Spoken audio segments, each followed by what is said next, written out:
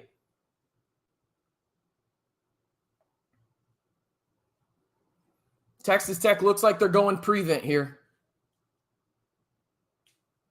Sorsby drops back, 3-man pressure, throws to the outside and out of bounds. 6 seconds left. They're going to kick the field goal. And it's going to be a long one, too. It's going to be a long one. Here we go. This is your game, ladies and gentlemen. Come on.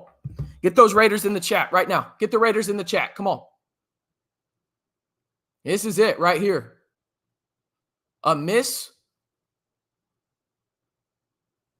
And Texas Tech improves to 4-1. A make. We'll go to overtime for the 2nd time at the Jones this year. Come on. He's already missed from 42 tonight. Has Nathan Hawks.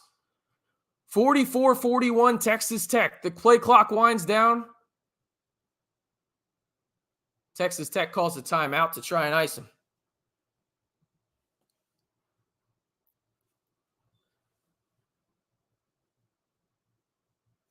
For those that don't know, we will be doing a live post-game show discussing everything here. We'll also be going live on Twitter as well. So, hey, come hang out, stick around. Just because the game's over doesn't mean that Talking Red Raiders is over. The 51-yard attempt. 51 yards.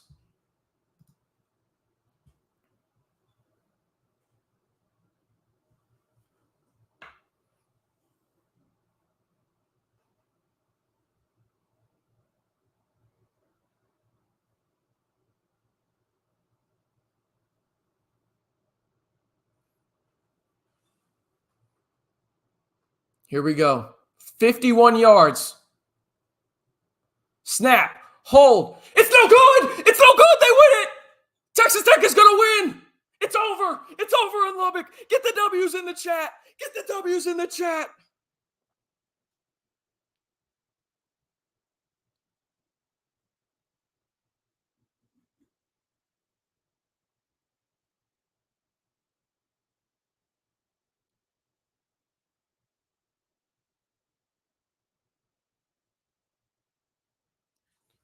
Holy shit.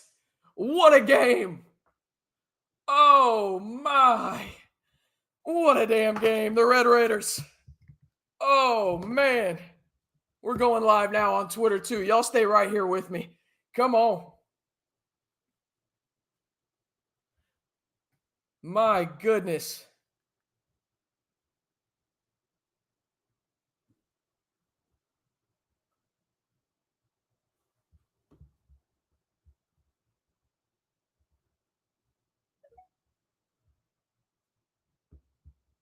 What a game. Here we go. Let's have some fun talking about this dub. What a game. Was it pretty? At sometimes, no. Did Texas Tech feel like they were trying to give that damn one away? It did, but in the end of the day, Texas Tech proves to 4-1 and 2-0 in the Big 12. Whew. My goodness. They tried.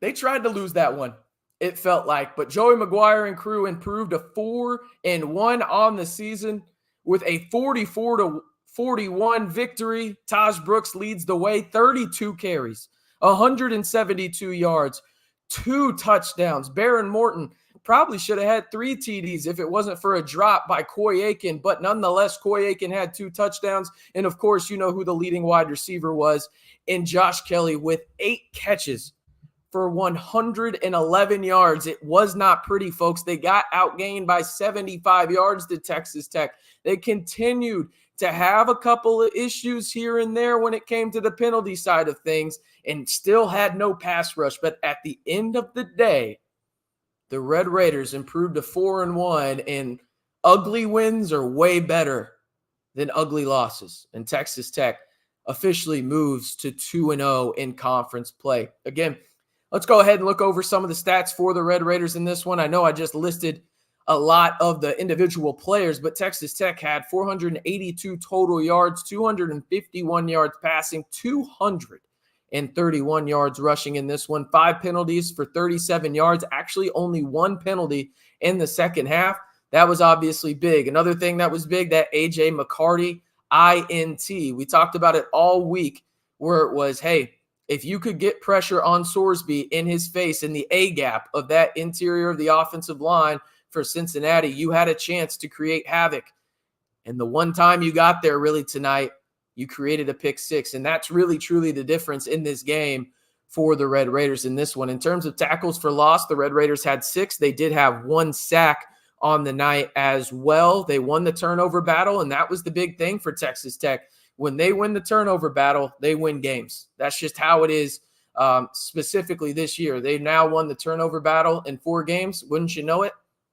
They're 4-0 in those games. So big-time stuff right there. Let's get some people in here. Appreciate y'all spending some of y'all's late Saturday night with me in that absolute thriller for the Red Raiders. Let's see what we've got here. I'm not going to repeat that name because I think I'm calling myself trash, but hop on in here whenever you're ready. Oh, no, we can't hear him. Hop out, hop back in, dude, and I'll get you right back in here. I'll read some more stats off for the Red Raiders in this one. Again, some of the big plays for Texas Tech in this one, before I get to the stats, you think about it, they were down in the turnover department, right? On that first drive of the second half, they create a fumble. I don't know if they even created it, to be honest. It felt like the guy just kind of fumbled the ball. But they capitalize and they get 7. On the other turnover, as we mentioned, what happens? Hey, you get a pick 6. That's big-time stuff right there for the Red Raiders. And now, again, we talked about it in the preseason leading up to this, going into this Arizona game. Worst case scenario, you wanted to be 4-1, right? That's what you wanted to be. Now you're 4-1. You're going into a game against Arizona where you don't really know what Arizona team you're getting. I know that they're playing pretty well last I checked against Utah tonight. But you don't know what you're going to get with that new coach and everything like that. Texas Tech has proven that the offense looks good, but what is the defense, right? And now you go into that game next weekend, albeit when everyone needs every ounce of caffeine that they can get with a 10 p.m. kickoff. That shit's crazy to me. You feel good about where you're at. Obviously, you need to fix some things on the defensive side of the football, but you're 4-1. Your offense looks good, and you produced enough turnovers to compete in this game, and that's absolutely huge for Texas Tech. Can we hear? There we go. We can hear you now. I don't know why that was giving me such trouble, man. No worries. Oh, my God. I hope you drank enough beer after that football game. But, no, what a game, man. I sat here the whole time watching that game on my TV. Should have been closed up around 7 minutes to go in the fourth quarter with that dropped interception by Sanford. Sanford. Taj Brooks had a legacy game, 170-something yards, 31 carries, averaged like 5.5 a carry. Yep. But I'm going to be honest, man, watching that game, I was watching that game side by side, the Alabama-Georgia game. That was absolutely ridiculous that was going on in Tuscaloosa. But let's get back to the point. Tech won, thank God. That kicker missed 2 key field goals. I hope no one forgets that. Yep. 2 key field goals. One to end the second half. Completely should have made that, but we won't talk about that. But the 51-yarder in college, that's hard to do. That really is hard to do. And at the end there, I thought the defense was cooked whenever they left that tight end wide open in the middle field. I was like, holy shit, Texas Tech might as well go get a band kit and tell him to play secondary. But no, good win. I'm glad we're 2-0. I'm glad we're finally 4-1. Good way to start out the season. But yeah, that's pretty much all I got. Yeah, I mean, there's still a lot of things they have to change, right? Like the defense has to get better. But, I mean, overall, like, you punted once tonight. The offense was great. So you can't really fault them of, any kind of way there. But, I mean, I talked about it kind of a few times this week where it was like, hey, if you allow Sorsby to just kind of nitpick you apart, you know what I mean? You're gonna pay for it. And Texas Tech had no pass rush really all night, and they really haven't had a pass rush all season. Like they have 4 sacks in 5 games. Think about that. So Sorsby was out there just cooking. And honestly, I thought Cincinnati left some plays on the field, but you could also argue that Texas Tech did the same thing, whether that was the interception, whether that was the Caleb Payday Douglas drop.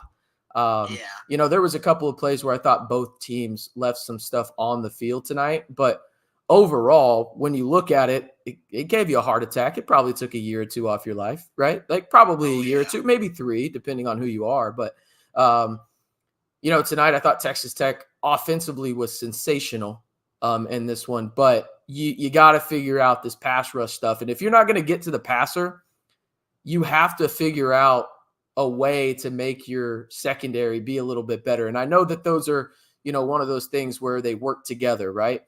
In the sense of, hey, if you got a good pass rush, that's going to hide some of your flaws in the secondary and vice versa, right? Well, neither is really playing well right now. And you didn't have to face their premier running back in Kiner. He only played 1 possession in this game after getting injured. I didn't even hear exactly what it was. Didn't have a helmet, so I assume it's something upper body related. But again, that's just me assuming. Nothing of, actual, notes there from their coaching staff or whatnot. But I thought Texas Tech did a really good job of containing the run. The best running back tonight was Sorsby for Cincinnati, which was crazy. Not even a running quarterback. Yeah, he's not. He's a guy that's supposed to stand in the pocket. And so, again, there's a lot of nuances to the Texas Tech defense that I think they have to adjust, specifically when it comes to contain. But listen, hey, I mean, college kickers, man. College kickers. That's part of it. You know what I mean? Like, it's part of it. Everybody's Justin Tucker. Hey, man. Not everybody can kick that far. Yeah, you take them when you can get them. And wins in this conference are not going to be easy with how wide open it is. So you take them when you can get them. And offensively, they earned it tonight. But the defense, like I said, they definitely tried to give you a heart attack, maybe 2 in this one. Absolutely. And another quick thing to add at the end of the game is I honestly think Cincinnati's time management was very, very poor. Oh, no, for sure. Yeah. And then the whole thing with the targeting, and then not being able to figure out the clock, that was I don't know what that was. That's what threw them off. That's what, as soon as that happened and I saw the 10-second runoff, I was live on YouTube. I literally said, I think that just threw Cincinnati off because now they're not together. Their coach was asking all these questions. He wasn't focused. They were focused on what happened and not what they needed to do. And luckily, that benefited the Red Raiders. So, I mean, they're not always pretty, but I'll take an ugly win. Like I said earlier, way more than an ugly loss. That's for sure. I thought Tech minimized the penalties tonight. The only penalty that I will say, actually, no penalties, actually. The penalty on Isaac Smith, the PI, that was absolutely ridiculous. I don't know how that was a PI. Yeah, I don't know either, to be honest. But no, I didn't see any. I honestly didn't see any. I saw maybe one flag on the offensive line, and that was it. Well, there was 2 on Merriman. Yeah. And then there was one on Isaac Smith, and then I think Tech had 4 going into the third quarter. Yeah, they had 4 going into halftime, like you said, and they had 1 in the second half. So that was it. Yep. All right, man. That's all I got for you. I'll let some other people speak. Yeah, absolutely. Appreciate you hopping on, man. Yep, for sure. Let's get Preston in here. Whenever you're ready, Preston, hop on in here, man. Oh, Preston, off mute? Off rip? Oh, wait a minute. Here we go. There we go. There you go. You're good now. Man, ugly win is a win. There's just a few things I want to comment on. I thought Barron looked really, really sharp tonight. Agreed. We do not have a pass rush, which worries me the rest of the season. What's that term you just said? We do not have a pass rush. No, what's a pass rush? I've never heard of it. Yeah.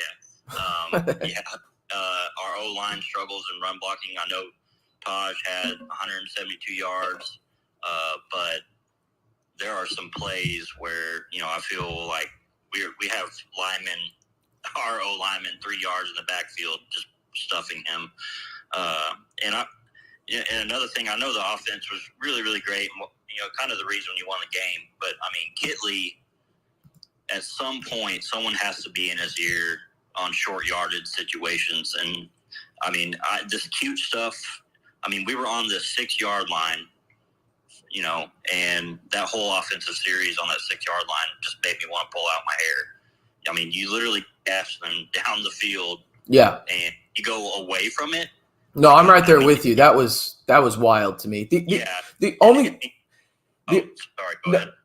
only logic I can think of, and again, I'm not saying this is a reason for it because I do disagree with this logic, but I think that this is his logic behind it, is it put you up 2 possessions, right? A field goal regardless, right? Yeah. So he was comfortable, and I'm not saying he should have been, but he was comfortable in knowing that, hey, worst case scenario here, we go up 2 possessions. I'm not saying he should have done that because I'm right there with you. He should have handed it off to Taj at least once, if not twice, and then figured it out. But I think that was his mindset in the sense of, okay, we're down at the 6. I know for sure I have a field goal here, at least in theory, right? Because, well, like we just talked about, college kickers. But in theory, I have a field goal. So I think that was his thought process. But in my head, it's like, okay, well, if that's your thought process, why not just hand it to Taj 3 times? Exactly. So I'm right there with you guys. It's just I think that's kind of what he was thinking, rightly or wrongly. I think it's wrong, but I think that was his thought process. Yeah, and I think at some point, Joey needs to be in Kitley's ear because Kitley. I'm sorry, but his short yardage play calling and the execution, whatever it may be, we're in year 3 of this, has been terrible all 3 years. Yeah. And and you saw it on that last drive where we stalled out. We couldn't run down the clock, and it just it just worries me. I think there's a lot of things Kitley can do, especially running in heavy sets, bringing 13 personnel. Which he doesn't seem to like to do that. Like he likes to run with 4 wide, Yeah. And I think lining Taj up in a pistol, letting him get some momentum. I know he's a patient runner, but at least you're not getting blown up in the backfield, and he's going to fall forward for 4 yards. I really think he can improve on that. I'm not calling for Kitley's head tonight, but if we would have lost that game tonight, yeah. Well, I think everybody would have been calling for both of their heads in terms of DeRuyter and Kitley. Yeah, but in Tim DeRuyter's defense, his defenses as the year go on has always improved. Sure. And I think we reverted back today, but I think we saw some improvements last week and the week before. And Tim DeRuyter to me has been a wizard. Honestly, now I know tonight was a poor showing, but anyway, that's my thoughts. I think we have to get better at short yardage. We have to find a pass rush, and if that takes us next year paying $10 million for an O-line and a D-line, then we got to do it. It's not my money, right? Yeah, exactly. Get a hold of Cody Campbell and old Womble, and yeah, hopefully we have a good oil price at that time. Yeah, gotta hope at least, right? But yeah, no, I'm right there with you in the sense of I thought it was a little bit baffling in terms of the decision there not to hand it to Taj, but I'm not saying I understand the thought process, but I feel like I know what he was thinking, if that makes sense. Yeah, no, I definitely, I was thinking that too. Worst case we go up by 10, but with the way our defense is playing, it's like no, we need to put our foot on their neck and finish the game now. Give the ball to Taj, and if Taj is tired, hey, you got Cam Dickey back there. Yeah, you didn't really see much of him tonight. Yeah, I know. And Cam, he's basically Taj 2.0. He's a freshman, looked like an NFL running back. So I would give it to him. I have confidence in him. Yeah, he had that one drop, and you never really saw him again. Yeah. I can actually comment on something. I actually saw Cam Dickey in person the other day. The dude is big. Yeah, he's the type of player that we definitely, we need some more of that for sure. Yeah, especially, it seems like our secondary is kind of small a little bit, but anyway. I just think I don't think and I mentioned this too while doing the live stream. Like, I don't think people realize how important Chapman Lewis is to this team. Like, in the sense of he's young, I get it, and Lord knows he's made a couple of mistakes already this year. But in terms of like, he allows people to fit into their place offensively or defensively, if that makes sense. Where it's like, okay, since he's here, that allows you to play in a more natural position. Yeah. And so that losing him in the second half and, kind of just mixing and matching all second half, I thought hurt Texas Tech defensively. But we'll have to see exactly when he comes back and if he's back next week. I think you were down to Plunk. Yeah, that was tough scenes. He tried his best. I'll give him an A for effort, but it was tough scenes, man. I mean, for nothing against him, but I mean, I thought he played well considering he's third string and he put his hat on some people. So yeah, right there with you. But that's all I got. We got to improve in short yardage, and we got to be smarter in short yardage situations. For sure. No, appreciate you hopping on, man. That'll work.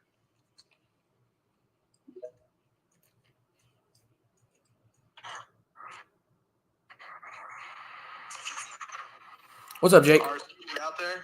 Yeah, what's up, man? Oh, you muted yourself. Take yourself off mute, man. Muted by host. Oh, I don't know. I didn't press anything. Elon's listening, I guess, and taking over. First of all, victory! Man, college kickers, just like y'all mentioned before, man, I was sitting here watching. I was like, that's a pretty good poke for a college kicker right there. That's a long one, and he pushed it. It got in his head. I thought our special teams, Gino Garcia, was money today. We have to clean up, obviously, the Josh Kelly fumble on the punt return. I mean, that has to be something that has to be Josh Kelly needs to be told, look, man. Yeah. I know, but you're getting the ball with duct tape around your hands today to remind you of that for the rest of the day. I also thought, we talked about this before, but we had one holding call when we were driving. I believe it was in the second quarter that really just kind of backed us up. We had to settle for a field goal there. We just got to get more disciplined in these false starts and things like that there. I think that just as people mentioned, Baron Morton played a very, I would say, efficient game today. He was very efficient with the football. He was there. Y'all mentioned the pass rush. I think that no Braylon Lux today really kind of affected Texas Tech secondary, where they're really backing off, playing really soft. Everything there. Mo Horn, you can tell, was playing off a lot in the secondary. So I know that we need to give in the quarterback more. But I mean, the one interception that we got that was pick six, we got in the quarterback's face, and what caused that there. We moved Sorsby around some. We did get a sack.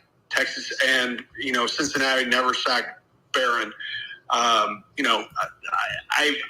have no complaints on this game other than as what people mentioned right there. Some of the offensive play calling, especially when we know Taj Brooks, gouging them for 8-9 yards of carry in the fourth quarter, and then he gets to the 6-yard line and just doesn't use them anymore. I mean, come on now. Come on. Just come on. Yeah. And even when I can understand some of that, but come on.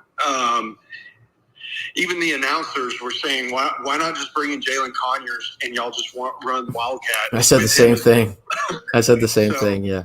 Yeah. So I mean, it was just wild watching all of that there. But hey, 2-0 in conference play. watching the Arizona-Utah game right now. It's going to be a tough one in Tucson next week. But I think all in all, I'm happy where this team is. We got to fight for every one of these. This is tough. It's going to be like this in Big 12. We're all about the same. So I'm pleased with Texas Tech right now. Little things to clean up, but it's a lot easier to clean up things after a victory. So yeah, no, I'm right there. Yeah, I'm right there with you. I mean, I was as pissed as anyone after week number 2, right? Like just because the Abilene Christian stuff, and then obviously the showing at Washington State. But I think overall, in terms of a response, right? Like if I told you Texas Tech was going to go 3-0 the next 3 games after that Washington State performance, you probably would have laughed at me. But here we are. They're 4-1. This is kind of where we thought they would be, worst case scenario, going into Arizona. Now, it was not the conventional route or the route that we would want them to take to get there, but they got there to 4-1, and that's really all you can ask for. And you're 2-0. Every Big 12 win is critical. I mean, I'm sure everybody else in here has watched the Big 12 this year in the sense of it's wide open. We don't know who's going to win. I think probably Utah's the best team, but I mean, it's any given Saturday almost in a way, depending on where you're playing. So Texas Tech winning these games is absolutely huge, right? And so if the biggest qualm that we have with this Texas Tech team from, an offensive, we'll pick one from offense and defense, right? On offense, it's definitely the pass rush. We got to figure that out. Like we just have to figure it out.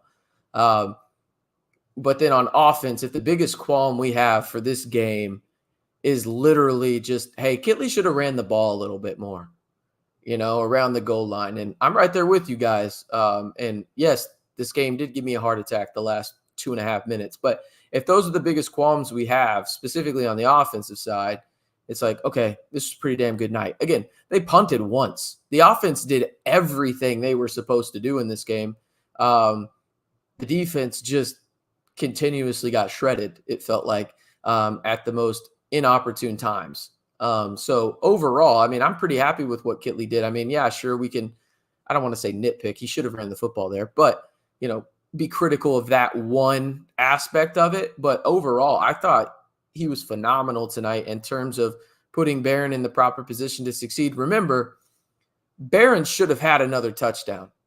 Coy Aiken flat out dropped it, not to mention who knows what happens if Cam Dickey catches that football, the play right after where it looked like he had some room to run for that third, and I believe it was 10 at that point, and Texas Tech settled for a field goal. So who knows what that looks like in terms of his line and everything. I mean, Barron probably would have been closer to 275 and 3. Okay, you probably feel a lot better about that. But overall, I mean, offensively, I feel pretty good about what Texas Tech is doing right now because they've leaned heavily into the RPO and the play action pass aspect of things, and that really helps your offensive line be in a better position due to the fact that it puts defenses on their heels. So having a defense on their heels is a lot easier to, defend or I guess pass block for, run block for, in the sense that they're not moving forward. But I forgot who mentioned it earlier, but yeah, Taj running the football. Taj is just special. The offensive line needs to get better in terms of run blocking, but Taj will mask a lot of your flaws. And we saw it tonight. Again, 32 carries, 172 yards and 2 touchdowns, averaging 5.4 yards a carry. I mean, there were a couple plays too. Like, what's crazy about this? That Jake, in terms of like the plays that stand out to me most about Taj Brooks tonight, there's a couple of runs obviously that were great. The couple of plays that stand out to me was his pass blocking, because there were a couple of plays where I was like, dude, that just got you some money in the NFL. Like that just got you paid, Brody. Like that may have moved you up a couple spots in terms of making teams notice you. And I think every team in the NFL knows what kind of runner he is. I mean, look at him, right? But what he did in terms of pass blocking was sensational tonight. In terms of Taj Brooks, I mean, he's a fucking superstar. I mean, that's what he is. 100%. Well, last point. I was also impressed with Texas Tech when they got down early. It was 14-3, and Texas Tech responded. They're like, no doubt, we're still in this fight. and just kept on digging, kept on fighting. I was very impressed with that. Because in other years when we got downs like that, they would have folded. Oh, yeah, it's donezo. It's donezo. Yeah, and that's the thing, too. I'm glad you brought that up because there was so much to talk about in this game. Definitely should have brought that up earlier. But I think that's a testament to this coaching staff. Like, they can be frustrating as hell, especially the fourth down stuff and some of their, play calling, this, that, and the other, whatever your thoughts are. But there's one very clear thing that this team has, and it's a want to play for Joey Maguire and crew. Like they're not always the best, right? Like in terms of like they don't always perform like we want them to, but in terms of the effort, that's something you can't question. And a lot of times in college football, effort is what actually wins you the game and buy-in and everything like that. So yeah, I don't think we can question that. And this game, like you said, that 14-3, it would be pretty easy, right? You could chalk it up to, it's the blackout curse in Lubbock, right? The night game curse where they, you shit the bed, really. Like Texas Tech has done that multiple times when that scenario presents itself. And instead, you're right. They came back, took the punch in the mouth from Cincinnati and came back and were tied at halftime, right? After being down 2 possessions in the first quarter. So definitely good things from that end. And again, I'll be the first to admit, I don't really care how you win the game. You won it. And so that's all really that matters at the end of the day. And hell of a win for Texas Tech. It wasn't pretty by any means of the imagination, especially on the defensive side, but I'd much rather be 4-1 than 3-2. That's for sure. Cool, Jake. Appreciate you hopping on, man. I'm going to get Jared in here, and then I'm going to probably wrap this up since it's about 11:15. Jared, whenever you want to take yourself off of mute, man, you should be good to go. Okay, can you hear me? Yeah, you're a little muffled. I don't know how close you are to your phone. Okay, how about now? Perfect, man. Yeah, no, I agree with pretty much everything that's been said. One of the things that I've just been actually impressed by is that, we started the season as one of the most penalized teams on pre-snap on the offensive line. And these last 2 games have been truly astounding as far as, getting, back into a, acceptable amount. I mean, we had that one holding call, that was, very unfortunate, in the third quarter. But, overall, it's a credit to the staff that, we've turned it around as far as just getting, the lazy penalties, which have just killed us on offense, week in and week out. And I think that is a true sign that this coaching staff is, for better or worse, getting that kind of buy-in that leads to, long-term success. And, those are the things that, it's hard to see, if you're just looking at, a day-to-day, box score or game. But the fact that this offensive line is, not perfect, but they're starting to, get the basics down and not hurting, the team with all those penalties. I mean, in my mind, if we played the same game on the offensive line in week 1 or week 2 against Cincy, I mean, we probably have lost this game by 2 or 3 scores. Oh, easily. Because this was a game that was, definitely about the line of scrimmage and, watching Taj, gain those yards 5, 6, consistently. And I think that's something to be, pretty grateful for, is that we're finally seeing this team, get rid of the stupid penalties. And now defense is always going to have those ticky-tack things. But, overall, we were on pace for, I think, our 2nd worst season all time in penalties. And, the last couple of weeks, they finally started to figure things out. And that's going to be huge going into deep Big 12 play. Yeah. Just not shooting yourself in the foot. No, yeah, I agree 100%. Yeah, I think, you can see the progression for Texas Tech on specifically the offensive side of the football. they struggled in week 1, specifically in the second half in terms of play calling. I thought that they were really, really conservative and also just got away from what worked. But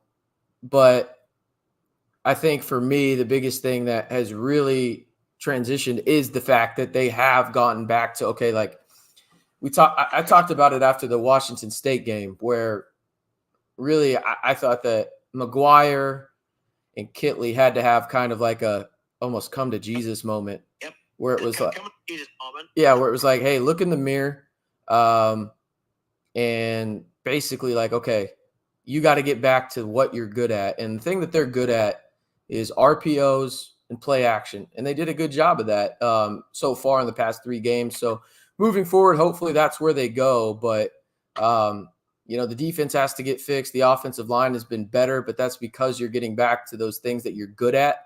And I think that that's a self-reflection moment for those guys. But, I mean, overall, man, Jared, I'm going to wrap it up here too. I ain't going to lie to you. I'm tired, homie. Yeah, absolutely. I appreciate you hopping on though, man.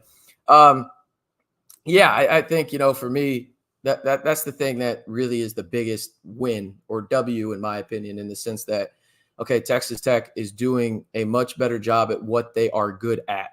And I know that sounds so elementary, but I promise you, go watch college football. The prime example is go watch Oklahoma State.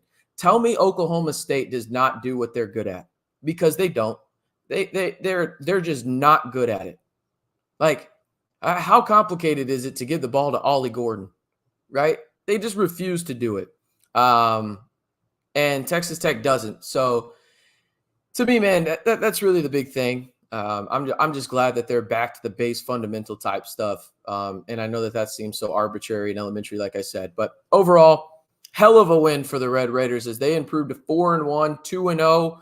As it stands right now, one of 3 Big 12 teams with a perfect record, and Utah is, trying to be the next one, but they're not looking too hot right now out in Salt Lake City against the Red Raiders' next opponent, which is the Arizona State Wildcats. But out in the 806, Texas Tech prevails and moves to 4-1 on the season with a 44-41 victory, where Taj Brooks continues to display why he is arguably the greatest running back in Texas Tech program history. Texas Tech fans, please do not take this man for granted. He is an absolute sicko, and I mean that in the nicest way possible. All right, that's going to do it for tonight.